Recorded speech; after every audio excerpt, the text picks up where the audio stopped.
One of the biggest goals that we have for The Force Unleashed is to re-envision the Force. To really grab the concept of the Force like you saw in the movies and take it so amped up and out of control that it works really well in a video game, making you feel like the most badass Jedi in the universe. A perfect example is lightning. When you actually see the apprentice totally amped up in lightning, not only does it go purple and crazy, but he can actually nuke many, many guys, more than you've ever seen in a movie before. In the same manner, we can use the Force grip, for example. Instead of just gripping an X-Wing like you saw in Dagobah, we really amped up the power to the point where the apprentice can actually pick up many objects at the same time. And then if he wants to, he can actually throw lightning at them. And so now they're all charged up like a cannonball. And each one of these experiences just really elevates the action of the Force that's really well represented in this kind of medium.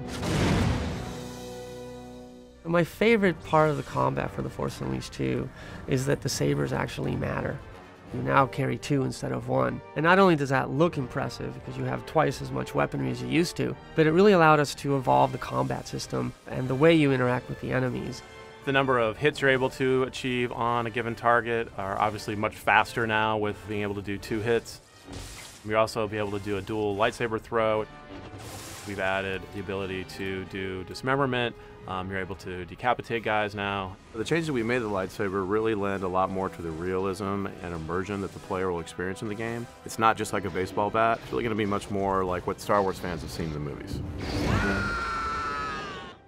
We've also added some unique Force powers that didn't exist before. We have a brand new Force power in the game, which is sort of an Unleashed version of Jedi Mind Trick. We've sort of reimagined it for the Unleashed franchise. These aren't the droids you're looking for. These aren't the droids we're looking for. We took it to the next level. You basically get a trooper and you turn him into your ally, and what he'll do is he'll turn around to attack other troopers. They actually might get so confused that they'll try to commit suicide. I can't do this anymore! They go so crazy, you can actually have them go into a bunch of other troopers and explode, and they all just fly into the air because it's basically a bomb. So another way that we really expose the amped up, out of control Force powers, the re-envisioning the Force, is with Force Fury. All of your powers go, if they were 10, now they're 100. For example, you can actually grab AT-STs and crush them into a ball and then use lightning against them and turn that into a cannonball that you can throw against other enemies. Or you can use another power we call Force Repulse. When you let it go, it literally disintegrates all the guys and turns them into vapor. With this Force Fury mode, they really give this new definition to what it feels to be unleashed in the game.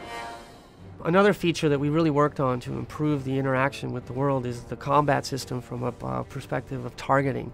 Our targeting system has been cleaned up so that as you play through it, the choices that you have to grip things or to target things or to throw things is much more accurate than it used to be. That, tied with a much more improved camera, really allows you to interact with the environments and with the enemy setups. We wanted to make sure that enemies that you fought mattered. We've specifically designed enemies not only to have very different visual characteristics, but also we've designed very specific units to have resistances to saber combat. We have units that have very specific resistances to Force powers. As you progress and become more and more powerful, you will find more and more powerful enemies. For example, the Gorog, this big ape monster type creature that you have to use very specific Force powers in order to defeat. Another one to note is this big Titan spider, 4-legged creature that very much attacks you in ways that are very different than the Gorog, so you have to use different Force powers to defeat him. It's amazingly fun to actually grab the Force and play with it like it's never been done before.